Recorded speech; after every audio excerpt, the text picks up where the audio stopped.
ಶ್ರೀ ಗಣೇಶ ಶಾರದಾ ಗುರುಭ್ಯೋ ನಮಃ. ಜೈ ಜೈ ವಿಠಲ ಪಾಂಡುರಂಗ, ಜೈ ಹರಿ ವಿಠಲ ಪಾಂಡುರಂಗ. ಶ್ರೋತೃಗಳೇ, ಈ ದಿನ ನಾವು ಮತ್ತೋರ್ವ ಶ್ರೇಷ್ಠ ಹರಿಭಕ್ತರಾದಂತಹ ಭಕ್ತ ನರಸಿಂಹ ಮೆಹತಾ ರವರ ಚರಿತ್ರೆಯನ್ನು ಕೇಳೋಣ. ತಪೋಭೂಮಿ ಎಂದು ಹೆಸರಾಗಿದ್ದ ಪುರಾತನ ವಟ ಎಂಬ ಗ್ರಾಮದಲ್ಲಿ ಗೌರಿಶಂಕರ ಮೆಹತಾ ಎಂಬ ಬ್ರಾಹ್ಮಣ ಗೃಹಸ್ಥನಿದ್ದನು. ಅವನು ಶಿವಭಕ್ತಿ ಪರಾಯಣನಾಗಿದ್ದುದರಿಂದ ಅವನಿಗೆ ಗೌರಿನಾಥನ ಅನುಗ್ರಹದಿಂದ ಓರ್ವ ಪುತ್ರನು ಉದಯಿಸಿದನು. ಅವನೇ ನರಸಿಂಹ ಮೆಹತಾ. ಶಿವಾನುಗ್ರಹದಿಂದ ಹುಟ್ಟಿದ ನರಸಿಂಹ ಮೆಹತಾನು ಬಾಲ್ಯದಲ್ಲಿಯೇ ಅನೇಕ ದೇವಲೀಲೆಗಳನ್ನು ತೋರಿಸುತ್ತಾ ತನ್ನ ತಂದೆ, ತಾಯಿ, ಬಂಧು ಬಳಗದವರನ್ನು ಸಂತೋಷಪಡಿಸುತ್ತಲಿದ್ದನು. ಆದರೇನು, ನರಸಿಂಹನು 6ನೇ ವರ್ಷದಲ್ಲಿ ಕಾಲಿಡುತ್ತಿರುವಾಗಲೇ ಅವನ ತಾಯಿ ತಂದೆಗಳು ಕಾಲವಶರಾದರು. ಅಂದಿನಿಂದ ಗೌರಿಶಂಕರನ ತಮ್ಮನು ಮನೆಯ ಯಜಮಾನನಾಗಿ ನರಸಿಂಹ ಮೆಹತಾನ ಪಾಲಕನಾದನು. ಮೊದಮೊದಲು ನರಸಿಂಹ ಮೆಹತಾನ ಕಕ್ಕನು ಒಳ್ಳೆಯ ಪ್ರೇಮದಿಂದಲೇ ಅವನನ್ನು ಜೋಪಾನ ಮಾಡುತ್ತಿದ್ದನು.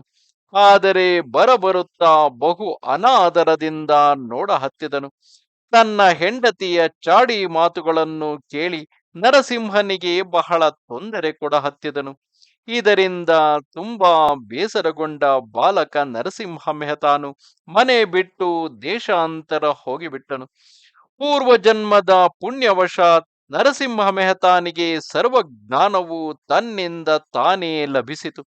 ಮನೆಯಿಂದ ಹೊರಟ ನರಸಿಂಹನು ಅನೇಕ ಕ್ಷೇತ್ರಗಳ ದರ್ಶನ ಪಡೆಯುತ್ತಲೂ ಅನೇಕ ತೀರ್ಥಗಳಲ್ಲಿ ಸ್ನಾನ ಮಾಡಿ ಪುನೀತನಾಗುತ್ತಲೂ ಸಾಧು ಸಂತರು ಕ್ಷೇತ್ರಗಳಲ್ಲಿ ಹೇಳುತ್ತಿದ್ದ ಭಗವನ್ನಾಮ ಸಂಕೀರ್ತನೆಗಳನ್ನು ಒಳ್ಳೆಯ ಭಕ್ತಿಯಿಂದ ಕೇಳುತ್ತಲೂ ಅನೇಕ ತೀರ್ಥಕ್ಷೇತ್ರಗಳ ಯಾತ್ರೆ ಮಾಡಿದನು.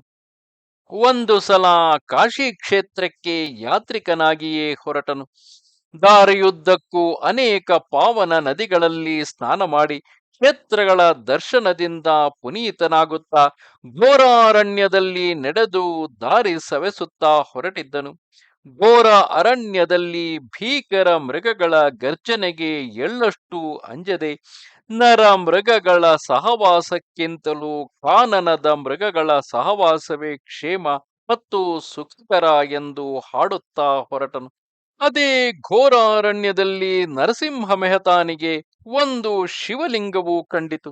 ನರಸಿಂಹ ಮೆಹತಾನು ಕಾನನದ ಮಧ್ಯದಲ್ಲಿರುವ ಶಿವಲಿಂಗವನ್ನು ನೋಡಿ ಆನಂದದಿಂದ ತಾವರೆ ಎಲೆಗಳ ದೊನ್ನೆಗಳನ್ನು ಮಾಡಿ ಅವುಗಳಲ್ಲಿ ನೀರು ತಂದು ಶಿವಲಿಂಗಕ್ಕೆ ಅಭಿಷೇಕ ಮಾಡಿ ಬಹು ಭಕ್ತಿಯಿಂದ ಪತ್ರೆ ಪುಷ್ಪಗಳನ್ನು ಏರಿಸಿ ಶಿವನಾಮವನ್ನು ಪಠಿಸಿದನು. ಈ ರೀತಿ ನರಸಿಂಹ ಮೆಹತಾನು ಅದೇ ಭೀಕರ ಘೋರ ಕಾನನದಲ್ಲಿಯೇ ಅನೇಕ ದಿನಗಳವರೆಗೆ ಉಳಿದನು. ದಿನಾಲೂ ಸ್ನಾನ ಮಾಡಿ ಗಿಡ ಬಳ್ಳಿಗಳಲ್ಲಿ ಇರತಕ್ಕ ಪತ್ರ ಪುಷ್ಪಗಳನ್ನು ಹಣ್ಣುಗಳನ್ನು ತಂದು ಶಿವಲಿಂಗಕ್ಕೆ ಶಾಸ್ತ್ರೋಕ್ತವಾಗಿ ಪವಿತ್ರ ಜಲದಿಂದ ಅಭಿಷೇಕ ಮಾಡಿ ಕಾನನದ ಕಂದ ಮೂಲಗಳನ್ನೇ ನೈವೇದ್ಯವನ್ನರ್ಪಿಸಿ ಸಾಷ್ಟಾಂಗ ನಮಸ್ಕಾರ ಮಾಡಿ ಶಿವನಾಮ ಸಂಕೀರ್ತನೆಗೈದ ನಂತರ ಶಿವಪ್ರಸಾದವನ್ನು ಸೇವಿಸುತ್ತಾ ಎಷ್ಟೋ ದಿನಗಳನ್ನು ಕಳೆದನು. ಒಂದು ದಿನ ನರಸಿಂಹ ಮೆಹತಾನು ಎಂದಿನಂತೆ ಶಿವಲಿಂಗ ಪೂಜಾ ನಿರತನಾಗಿದ್ದಾಗ ಶಿವಲಿಂಗದಿಂದ ಒಂದು ಧ್ವನಿಯು ಹೊರಟಿತು. ನರಸಿಂಹ ಮೆಹತಾ, ನಿನ್ನ ಮನದಿಚ್ಛೆ ಈಡೇರಬೇಕಾದರೆ ಓಂ ನಮೋ ನಾರಾಯಣಾಯ ಎಂಬ ಅಷ್ಟಾಕ್ಷರ ಮಂತ್ರವನ್ನು ಏಕೈಕ ಚಿತ್ತನಾಗಿ ಜಪಿಸು. ಅಂದರೆ ನಿನ್ನ ಇಷ್ಟಾರ್ಥವು ಸಿದ್ಧಿಸುವುದು.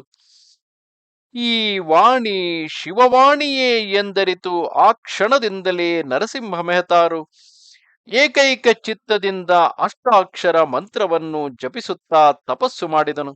ಒಂದು ಸಲ ನರಸಿಂಹ ಮೆಹತಾನು ಭಗವನ್ನಾಮ ಸಂಕೀರ್ತನೆ ಮಾಡಿ ಮಲಗಿದ್ದಾಗ ಕನಸಿನಲ್ಲಿ ಪಾರ್ವತೀಪತಿಯು ಪ್ರತ್ಯಕ್ಷನಾಗಿ, ನರಸಿಂಹ ಭಕ್ತ, ನಿನ್ನ ನಾಮ ಸಂಕೀರ್ತನೆಯಿಂದ ಸಂಪ್ರೀತನಾದೆನು. ಶ್ರೀಮನ್ನಾರಾಯಣನು ಸಂಪ್ರೀತನಾಗಿದ್ದಾನೆ. ಸದ್ಯ ಶ್ರೀಮನ್ನಾರಾಯಣನು ಭಕ್ತರ ಇಷ್ಟಗಳನ್ನು ನೆರವೇರಿಸಿಕೊಡಲು ಪಂಢರಪುರದಲ್ಲಿ ಪುಂಡರೀಕವರದನಾಗಿ ನೆಲೆಸಿದ್ದಾನೆ. ಅಲ್ಲಿಗೆ ನಿನ್ನನ್ನು ಕರೆದೊಯ್ಯುವೆ. ಅಲ್ಲಿ ನೀನು ಶ್ರೀಮನ್ನಾರಾಯಣನು ಕೃಷ್ಣಾವತಾರದಲ್ಲಿ ನಡೆಸಿದ ವೇದಾಂತ ಗರ್ಭಿತವಾದ ರಾಸಕ್ರೀಡೆಯನ್ನು ನೋಡಿ ಪಾವನನಾಗು ಎಂದು ಹೇಳಿದನು. ನರಸಿಂಹ ಮೆಹತಾನು ಎಚ್ಚೆತ್ತು ಕನಸಿನ ಅರ್ಥವನ್ನು ಗ್ರಹಿಸಿ ಶಿವಲಿಂಗಕ್ಕೆ ನಮಸ್ಕರಿಸಿ ಒಂದೇ ಪಂಢರಪುರದ ಮಾರ್ಗ ಹಿಡಿದನು. ದಾರಿಯಲ್ಲಿ ಗಿರಿಜಾಪತಿಯು ಓರ್ವ ಜಂಗಮ ವೇಷದಲ್ಲಿ ನರಸಿಂಹ ಮೆಹತಾನಿಗೆ ಭೇಟಿಯಾದನು. ಅಯ್ಯ, ನೀನು ನರಸಿಂಹ ಮೆಹತಾನಲ್ಲವೇ? ನೀನು ಪರಮಾರ್ಥ ವಿಲಾಸವಾದ ಕೃಷ್ಣಲೀಲೆಯನ್ನು ನೋಡಲಿಚ್ಛಿಸುವೆಯಲ್ಲವೇ? ಬಾ ನನ್ನೊಡನೆ ಎಂದು ನರಸಿಂಹ ಮೆಹತಾನನ್ನು ಕರೆದುಕೊಂಡು ಯಮುನಾ ನದಿಯ ತೀರಕ್ಕೆ ಬಂದನು. ಅಲ್ಲಿ ಶ್ರೀಮನ್ನಾರಾಯಣನು ಭಕ್ತನ ಮನದಿಚ್ಛೆಯಂತೆ ಕೃಷ್ಣ ರೂಪ ಧಾರಣ ಮಾಡಿ ರಾಸಕ್ರೀಡೆಯನ್ನು ಯಥಾಪೂರ್ವಕವಾಗಿ ತೋರ್ಪಡಿಸಿ ನರಸಿಂಹ ಭಕ್ತನನ್ನು ಆನಂದ ಸಾಗರದಲ್ಲಿ ತೇಲಿಸಿದನು. ಶ್ರೀಕೃಷ್ಣನ ರಾಸಕ್ರೀಡೆ ಮುಗಿದ ನಂತರ ಶ್ರೀಮನ್ನಾರಾಯಣನು ಪಾಂಡುರಂಗ ಮೂರ್ತಿಯಾಗಿ ಪ್ರಕಟನಾದನು. ಕೂಡಲೇ ನರಸಿಂಹ ಮೆಹತಾನು ಭಕ್ತಿಯಿಂದ ಪಾಂಡುರಂಗನಿಗೆ ಪ್ರದಕ್ಷಿಣ ಪೂರ್ವಕವಾಗಿ ನಮಸ್ಕರಿಸಿ ಅವನ ಗುಣಗಾನವನ್ನು ಮಾಡಿದನು. ಆಗ ಪಾಂಡುರಂಗನು ನರಸಿಂಹ ಭಕ್ತನಿಗೆ ಆಶೀರ್ವದಿಸುತ್ತಾ, ನರಸಿಂಹ ಭಕ್ತ, ನಿನ್ನ ಭಕ್ತಿಗೆ ಸಂಪ್ರೀತನಾಗಿದ್ದೇನೆ. ನೀನು ಇಚ್ಛಿಸಿದಾಗ ನಿನಗೆ ದರ್ಶನವಿತ್ತು ನಿನ್ನ ಮನೋಭೀಷ್ಟಗಳನ್ನು ಈಡೇರಿಸಿಕೊಡುವೆ. ನನ್ನ ಅಭಯ ಹಸ್ತ ನಿನ್ನೊಂದಿಗೆ ಸದಾ ಇರುವುದು ಎಂದು ಹೇಳಿ ಜಂಗಮರೂಪಿ ಶಿವನು ಶ್ರೀಮನ್ನಾರಾಯಣನು ಅದೃಶ್ಯರಾದರು. ಹರಿಹರರಿಬ್ಬರನ್ನು ಸಾಕ್ಷಾತ್ಕರಿಸಿಕೊಂಡ ನರಸಿಂಹ ಮೆಹತಾನು ಅಲ್ಲಿಂದ ಹೊರಟು ತನ್ನ ಗ್ರಾಮವಾದ ಪುರಾತನ ವಟ ಗ್ರಾಮಕ್ಕೆ ಮರಳಿದನು. ನರಸಿಂಹ ಮೆಹತಾನನ್ನು ಕಂಡು ಬಂಧು ಬಳಗದವರು ಆನಂದದಿಂದ ಅವನನ್ನು ಅಪ್ಪಿಕೊಂಡು, ಅಮ್ಮ, ಇಷ್ಟು ದಿನಗಳವರೆಗೆ ಅದೆಲ್ಲಿಗೆ ಹೋಗಿದ್ದೆಯಪ್ಪ? ನೀನು ಹೋದಾಗಿನಿಂದ ನಿನ್ನನ್ನು ಹುಡುಕುವುದೊಂದೇ ಕೆಲಸವಾಗಿತ್ತು ನಮಗೆ ಎಂದು ಹೇಳಿ ದುಃಖಿಸಿದರು. ನರಸಿಂಹ ಮೆಹತಾನು ಹಿರಿಯರಿಗೆಲ್ಲ ವಂದಿಸಿ ಅವರ ಆಶೀರ್ವಾದ ಪಡೆದು ಅದೇ ಗ್ರಾಮದಲ್ಲಿ ಹರಿಹರರನ್ನು ಭಕ್ತಿಯಿಂದ ಧ್ಯಾನಿಸುತ್ತಾ ಉಳಿದನು.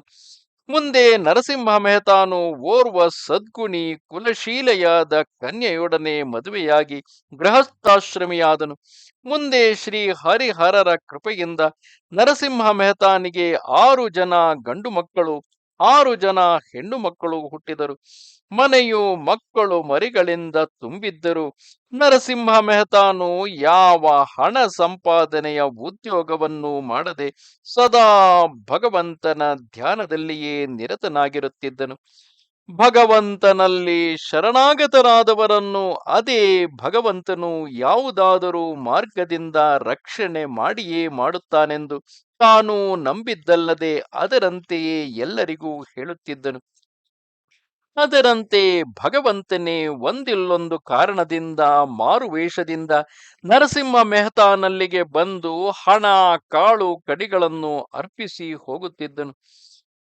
ಮುಂದೆ ನರಸಿಂಹ ಮೆಹತಾನ ಮಕ್ಕಳು ಪ್ರಾಪ್ತ ವಯಸ್ಕರಾಗಲು ಅವರ ಮದುವೆಯನ್ನು ಮಾಡಬೇಕೆಂದು ಮನದಲ್ಲಿ ವಿಚಾರಿಸಹತ್ತಿದನು. ಈ ವಿಚಾರವನ್ನು ಸಹ ಭಗವಂತನ ಮೇಲೆಯೇ ಹಾಕಿ ನಿಶ್ಚಿಂತನಾಗಿದ್ದನು. ಅದರಂತೆ ಪಾಂಡುರಂಗನಿಗೂ ತನ್ನ ಭಕ್ತನಾದ ನರಸಿಂಹ ಮೆಹತಾನ ಮಕ್ಕಳ ಮದುವೆ ಮಾಡಬೇಕೆಂದು ಮನವರಿಕೆಯಾಯಿತು. ಪುರಾತನ ವಟ ಗ್ರಾಮಕ್ಕೆ ಸಮೀಪದಲ್ಲಿ ಶ್ಯಾಮಲಾಪುರವೆಂಬ ಗ್ರಾಮವೊಂದಿತ್ತು. ಆ ಗ್ರಾಮದಲ್ಲಿ ತ್ರಿಪುರಾಂತಕನೆಂಬ ಓರ್ವ ಶ್ರೀಮಂತ ಬ್ರಾಹ್ಮಣ ಗೃಹಸ್ಥನಿದ್ದನು. ಆತನು ಬಹು ಲೋಭಿಯಾಗಿದ್ದು ತನ್ನಂತೆ ಶ್ರೀಮಂತರು ಬ್ರಾಹ್ಮಣ ಕುಲದಲ್ಲಿಯೇ ಇಲ್ಲವೆಂಬ ಅಭಿಮಾನ ಅವನಲ್ಲಿ ತುಂಬಿತ್ತು. ಅವನಿಗೆ ರೂಪವತಿಯಾದ ಓರ್ವ ಮಗಳು, ಸದ್ಗುಣ ಸಂಪನ್ನನಾದ ಓರ್ವ ಮಗನೂ ಇದ್ದರು. ತನ್ನ ಮಗಳಿಗೆ ಓರ್ವ ವರಶ್ರೇಷ್ಠನನ್ನು ಮತ್ತು ಮಗನಿಗೆ ಓರ್ವ ಕನ್ಯಾಮಣಿಯನ್ನು ಶೋಧಿಸಲು ತನ್ನ ಮನೆಯ ಪುರೋಹಿತನಾದ ಕೃಷ್ಣ ಶರ್ಮನೆಂಬ ಬ್ರಾಹ್ಮಣನನ್ನು ಬೇರೆ ಗ್ರಾಮಗಳಿಗೆ ಕಳಿಸಿದನು. ಮತ್ತು ತನ್ನ ಶ್ರೀಮಂತಿಕೆಯ ಅಂತಸ್ತಿಗೆ ಯೋಗ್ಯವಾಗಿದ್ದ ಮನತನವನ್ನೇ ಶೋಧಿಸಿ ಕನ್ಯಾ ಮತ್ತು ವರ ನಿಶ್ಚಯ ಮಾಡಿಕೊಂಡೇ ಬಂದು ಬಿಡಲು ಆಜ್ಞಾಪಿಸಿದ್ದನು. ಅದರಂತೆ ಕೃಷ್ಣ ಶರ್ಮನು ವರ ಮತ್ತು ಕನ್ಯಾ ಶೋಧನೆಗೆ ಹೊರಟು ಕೆಲ ಗ್ರಾಮಗಳಲ್ಲಿ ಹುಡುಕಿ ಪುರಾತನ ವಟಪುರಕ್ಕೆ ಬಂದನು. ಇದೇ ಸಮಯಕ್ಕೆ ಶ್ರೀ ಪಾಂಡುರಂಗಮೂರ್ತಿಯು ಓರ್ವ ವೃದ್ಧ ಬ್ರಾಹ್ಮಣನ ವೇಷವನ್ನು ಧರಿಸಿ ಶ್ಯಾಮಲಾಪುರದ ಪುರೋಹಿತ ಕೃಷ್ಣ ಶರ್ಮನಿಗೆ ಎದುರಾಗಿ, ಏನಯ್ಯ ಕೃಷ್ಣ ಶರ್ಮ, ಎಲ್ಲಿಂದ ಬಂದಿರುವುದು? ಎಲ್ಲಿಗೆ ಹೊರಟಿರುವೆ? ಮನೆಯಲ್ಲೆಲ್ಲ ಕುಶಲ ತಾನೆ ಎಂದು ಪ್ರಶ್ನಿಸಿದನು. ಆಗ ಕೃಷ್ಣ ಶರ್ಮನು ಆ ವೃದ್ಧ ಬ್ರಾಹ್ಮಣನನ್ನು ಉದ್ದೇಶಿಸಿ, ಸ್ವಾಮಿ, ತಾವು ಯಾರು? ನಿಮ್ಮ ನಮ್ಮ ಪರಿಚಯವೇನು ಎಂದನು. ಆಗ ವೃದ್ಧ ಬ್ರಾಹ್ಮಣ ವೇಷಧಾರಿಯಾದ ಪಾಂಡುರಂಗನು, ಅಯ್ಯ, ನನ್ನ ಪರಿಚಯ ನಿನಗೆ ಇರಲಿಕ್ಕಿಲ್ಲ, ಆದರೆ ನಿನ್ನ ಪರಿಚಯ ನನಗಿದೆ. ನೀನು ಶ್ಯಾಮಲಾಪುರದ ತ್ರಿಪುರಾಂತಕನ ಮನೆಯ ಪುರೋಹಿತನಲ್ಲವೇ? ನಿನ್ನ ಸಾಹುಕಾರ ತ್ರಿಪುರಾಂತಕನ ಮಗನಿಗೂ ಮಗಳಿಗೂ ಕನ್ಯಾ ಅವರ ಶೋಧನೆಗೆ ಹೊರಟಿದ್ದಿ ಎಂದು ನನಗೆ ಈಗ 4 ದಿನಗಳ ಹಿಂದೆಯೇ ತಿಳಿಯಿತು ಎಂದನು. ಆಗ ಕೃಷ್ಣ ಶರ್ಮನು, ಹೌದು ಸ್ವಾಮಿ, ನಮ್ಮ ತ್ರಿಪುರಾಂತಕನ ಮನೆಗೆ ಓರ್ವ ಸುಲಕ್ಷಣ ಕನ್ಯೆ ಬೇಕಾಗಿದೆ. ಮಗಳಿಗೆ ಶ್ರೀಮಂತ ವರನೂ ಬೇಕಾಗಿದ್ದಾನೆ. ನಿಮಗೆ ಗೊತ್ತಿದ್ದರೆ ಹೇಳಿ, ನನ್ನ ಶ್ರಮವನ್ನು ಕಡಿಮೆ ಮಾಡುವಿರೆಂದು ನಂಬಿದ್ದೇನೆ ಎಂದು ದೈನ್ಯದಿಂದ ಕೇಳಿದನು.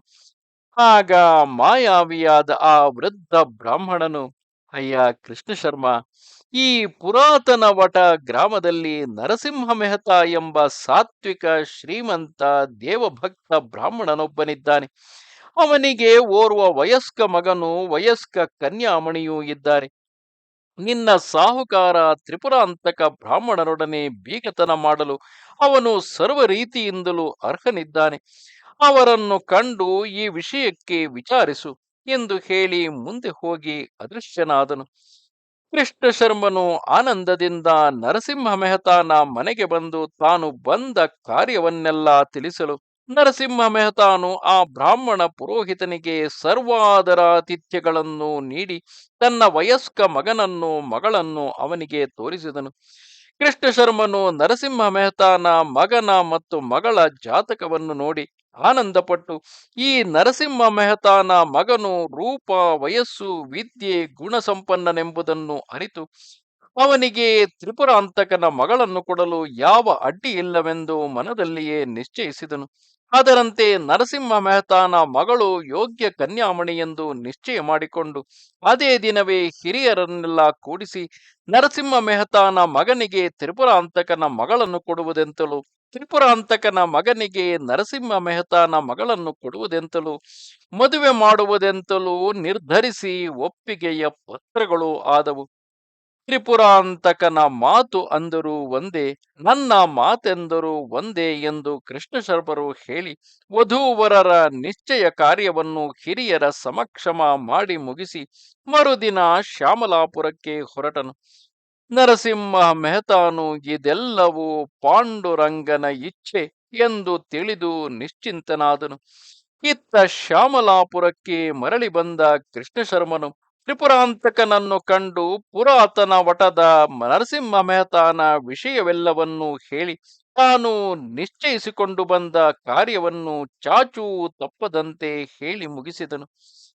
ಆಗ ತ್ರಿಪುರಾಂತಕನು, ಕೃಷ್ಣಶರ್ಮ, ನರಸಿಂಹ ಮೆಹತಾನ ವಿಷಯವನ್ನು ನಾನು ಬಲ್ಲೆ. ಅವನು ಬಡವನು. ಹೀಗಿರಲಾಗಿ ನಾವನು ನನ್ನೊಂದಿಗೆ ಅದು ಹೇಗೆ ಬೀಗತನ ಮಾಡಲು ಸಿದ್ಧನಾದನು. ಆಗಲಿ, ದೈವೇಚ್ಛೆ ಇದ್ದಂತೆ ಆಗುತ್ತದೆ ಎಂದು ಹೇಳಿ ತ್ರಿಪುರಾಂತಕನು ನರಸಿಂಹ ಮೆಹತಾನಿಗೆ, ನಿಮ್ಮ ಬೀಗತನ ದೈವೇಚ್ಛೆಯಂತೆ ನಿಶ್ಚಯವಾಗಿದೆ. ಆದ್ದರಿಂದ ನೀವು ನಮ್ಮ ಅಂತಸ್ತಿಗೆ ತಕ್ಕ ಹಾಗೆ ಸರ್ವ ಸಿದ್ಧತೆಯೊಂದಿಗೆ ಇನ್ನು 8 ದಿವಸಗಳಲ್ಲಿ ಬರಬೇಕು. ನಮ್ಮ ಶ್ರೀಮಂತಿಕೆಗಿಂತ ನಿಮ್ಮ ಶ್ರೀಮಂತಿಕೆ ಕ್ಷಮಿಸಿ ನಮ್ಮ ಶ್ರೀಮಂತಿಕೆಗಿಂತ ನಿಮ್ಮ ಶ್ರೀಮಂತಿಕೆ ಕೆಳಮಟ್ಟಕ್ಕಿರಬಾರದು. ಎಚ್ಚರವಿರಲಿ ಎಂದು ಪತ್ರ ಬರೆದು ಕಳಿಸಿದನು. ಈ ಪತ್ರವನ್ನು ಓದಿದ ನರಸಿಂಹ ಮೆಹತಾನಿಗೆ ನಿರಾಶೆಯೂ ಆಗಲಿಲ್ಲ, ಕೋಪವೂ ಬರಲಿಲ್ಲ.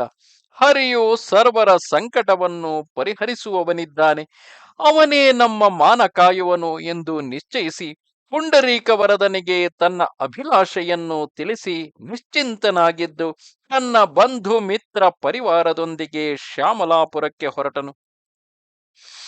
ಇತ್ತ ಶ್ರೀ ಪುಂಡರೀಕ ವಿಠಲನು ಶ್ಯಾಮಲ ಸಾಹುಕಾರನ ವೇಷವನ್ನು ಧರಿಸಿ ತನ್ನ ಪರಿವಾರವನ್ನೇ ಸೇವಕರನ್ನಾಗಿ ಮಾಡಿಕೊಂಡು ತ್ರಿಪುರಾಂತಕನ ಮನೆಗೆ ಬಂದು ಆತನಿಗೆ, ಅಯ್ಯ, ನಾನು ದ್ವಾರಕಾ ಪಟ್ಟಣದ ನಿವಾಸಿಯು. ನರಸಿಂಹ ಮೆಹತಾನೇ ನನ್ನ ಸಾಹುಕಾರ. ದ್ವಾರಕೆಯಲ್ಲಿರುವ ಅವನ ಒಂದು ಅಂಗಡಿಯ ಗುಮಾಸ್ತನು ನಾನು. ನನ್ನ ಯಜಮಾನನ ಮಗನ ಮತ್ತು ಮಗಳ ಮದುವೆಯ ಕಾರ್ಯಕ್ಕಾಗಿ ನನ್ನನ್ನು ಕರೆಕಳುಹಿದರು. ಆದ್ದರಿಂದ ಈಗ ಮದುವೆಗೆ ಬೇಕಾಗುವ ವಸ್ತ್ರ, ಆಭರಣ, ದವಸ, ಧಾನ್ಯ ಎಲ್ಲವನ್ನೂ ಆತನ ಆಜ್ಞೆಯಂತೆ ತಂದಿದ್ದೇನೆ. ನನ್ನ ಯಜಮಾನನು ತನ್ನ ಪರಿವಾರದೊಂದಿಗೆ ಹಿಂದೆ ಬರುತ್ತಿದ್ದಾನೆ. ಅವನು ಬರಬೇಕಾದರೆ ಇನ್ನು 2 ದಿನಗಳಾದರೂ ಬೇಕು. ಆದ್ದರಿಂದ ನಾನು ತಂದಿರುವ ಸಾಮಾನುಗಳನ್ನು ಇಳಿಸಲು ಯೋಗ್ಯವಾದ ಒಂದು ಮನೆಯನ್ನು ಕೊಡಿಸಿರಿ ಎಂದನು. ತ್ರಿಪುರಾಂತಕನು ಬಂಡಿಗಳಲ್ಲಿ ಹೇರಿ ತಂದಿದ್ದ ಸಾಮಾನುಗಳನ್ನು ನೋಡಿ ಬೆರಗಾದನು. ನರಸಿಂಹ ಮೆಹತಾನು ಸಾಕಷ್ಟು ಶ್ರೀಮಂತನಿದ್ದಾನೆಂದು ಮನದಲ್ಲಿ ಆಶ್ಚರ್ಯಪಟ್ಟು ತನ್ನ ಬೀಗರಿಗಾಗಿ ಕಾದಿಟ್ಟಿದ್ದ ದೊಡ್ಡ ಮನೆಯನ್ನು ಆ ಗುಮಾಸ್ತನಿಗೆ ತೋರಿಸಿದನು.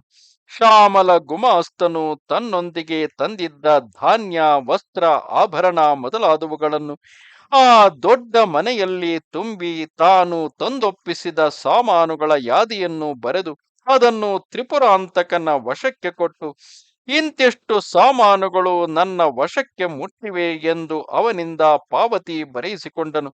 ಅನಂತರ ಆ ಗುಮಾಸ್ತನು ಪುರೋಹಿತ ಕೃಷ್ಣಶರ್ಮನನ್ನು ಕಂಡು ಅವನನ್ನು ಏಕಾಂತ ಸ್ಥಳಕ್ಕೆ ಕರೆದೊಯ್ದು ಎಲ್ಲವನ್ನೂ ತಿಳಿಸಿ ಈ ಮದುವೆಯ ಕಾರ್ಯವನ್ನು ಸಾಂಗವಾಗಿ ಮುಗಿಸಲು ಹೇಳಿ ಕೃಷ್ಣ ಶರ್ಮನಿಗೂ 1000 ಹೊನ್ನನ್ನು ಮದುವೆಯ ದಕ್ಷಿಣೆಯೆಂದು ಆಗಲೇ ಕೊಟ್ಟು ಹೊರಟು ಹೋದನು.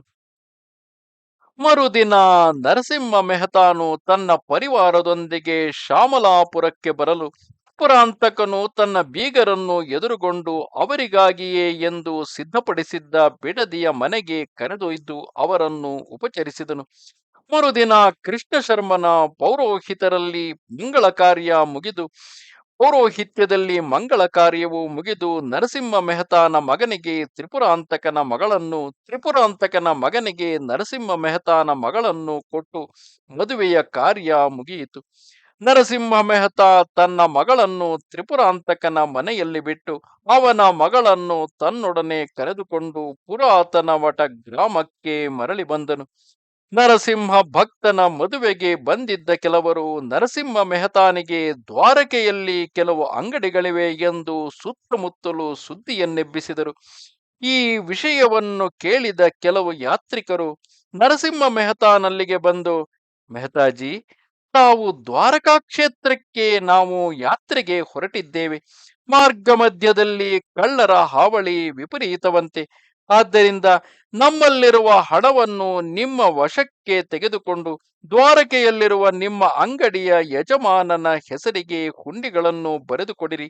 ನೀವು ಕೊಟ್ಟ ಹುಂಡಿ ಪತ್ರವನ್ನು ಒಯ್ದು ನಾವು ದ್ವಾರಕೆಯಲ್ಲಿ ಹಣ ಪಡೆಯುತ್ತೇವೆ ಎಂದು ದೈನ್ಯದಿಂದ ಕೇಳಿದರು.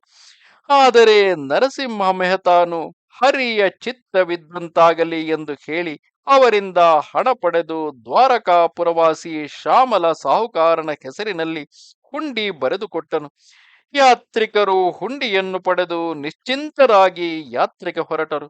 ನರಸಿಂಹ ಮೆಹತಾನು ಇದೆಲ್ಲವೂ ಭಗವಂತನಾದ ಪುಂಡರೀಕ ವಿಠಲನ ಅಪೇಕ್ಷೆ ಎಂದು ಹೇಳಿ ಯಾತ್ರಿಕರಿಂದ ಪಡೆದಿದ್ದ ಹಣವನ್ನು ಭಾಗವತ ಸಪ್ತಾಹವೇ ಮೊದಲಾದ ದೇವತಾ ಕಾರ್ಯಕ್ಕೆ ಪುಂಡರೀಕ ವರದನ ಹೆಸರಿನಲ್ಲಿ ವಿನಿಯೋಗಿಸಿದನು.